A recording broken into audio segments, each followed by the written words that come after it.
Mon peuple est détruit, parce qu'il lui manque la connaissance. Puisque tu as rejeté la connaissance, je te rejetterai, et tu seras dépouillé de mon sacerdoce. Puisque tu as oublié la loi de ton Dieu, j'oublierai aussi tes enfants. Alléluia.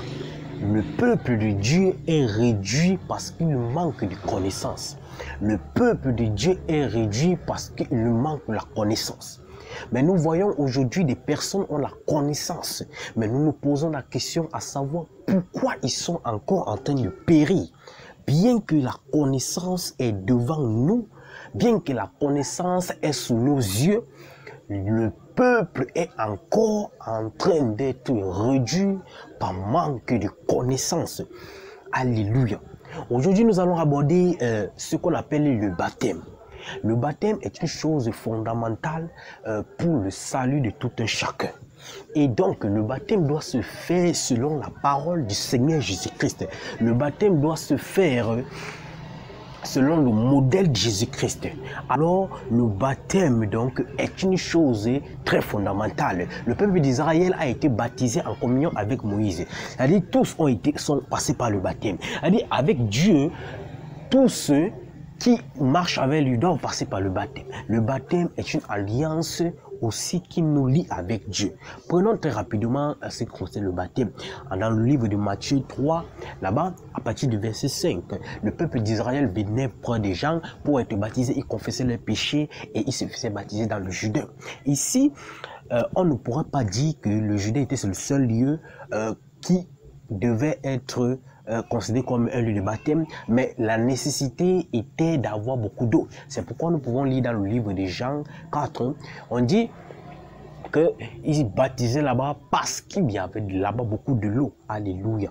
Déjà, ceux qui venaient au baptême, ce sont des personnes qui avaient déjà pris les engagements des personnes. C'est ainsi que le baptême donc de Jésus se passait et il est venu vers le Jean-Baptiste pour être baptisé. On dit lorsqu'il sortit de l'eau, pendant qu'il était en train de prier, l'Esprit du Seigneur est descendu et on fit entendre une voix, voici mon fils bien-aimé en qui j'ai mis toute mon affection.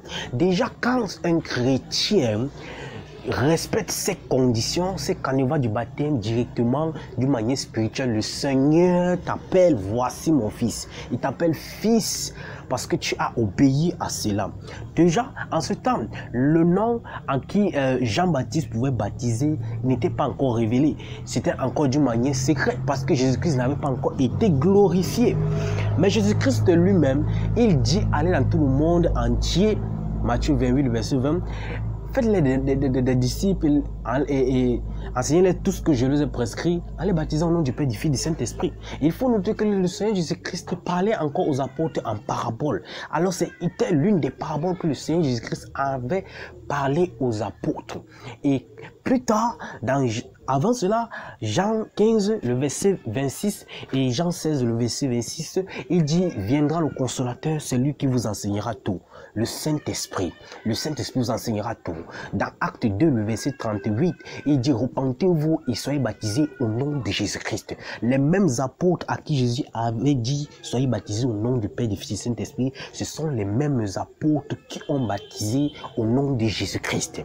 Pourquoi? Parce qu'ils ont compris en réalité la parabole qui était cachée derrière, en réalité le nom qui était caché derrière la parabole au nom du Père, du Fils et du Saint-Esprit. Alors, si tu dis tu cherches ton père c'est qui? Ton père, tu dois donner le nom de ton père, tu dois donner le nom de ton fils, tu dois donner le nom du Saint, de l'Esprit qui est appelé Saint-Esprit. Et ce nom n'est que le nom de Jésus-Christ. Alors, si tu as été baptisé d'une manière littérale au nom du Père, du Fils et du Saint-Esprit, tu dois être baptisé au nom de Jésus-Christ.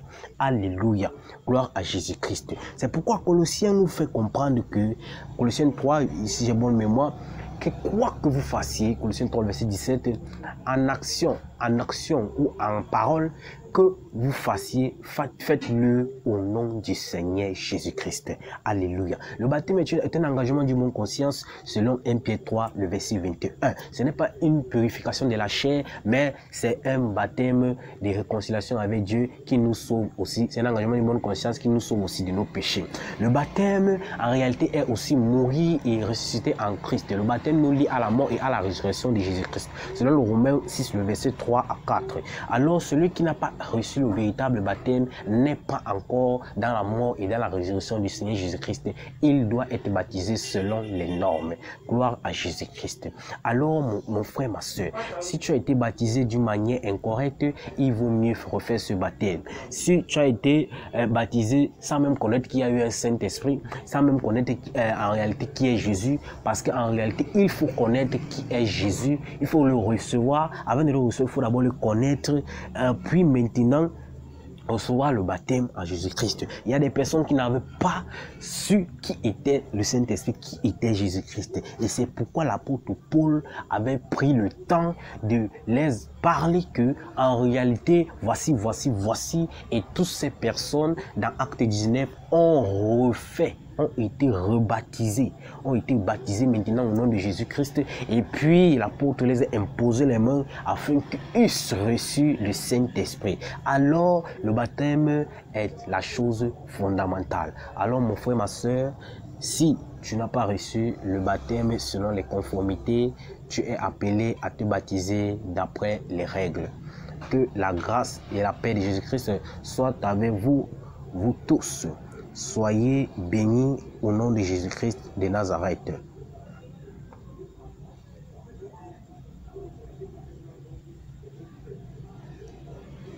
Pendant qu'il priait, le ciel s'ouvrit et le Saint-Esprit descendit sur lui sous une forme corporelle, comme une colombe, et une voix fit entendre du ciel ces paroles: « Tu es mon Fils bien-aimé, en toi j'ai mis toute mon affection. » Alléluia. Shalom, shalom, soyez bénis. Mon peuple est détruit parce qu'il lui manque la connaissance.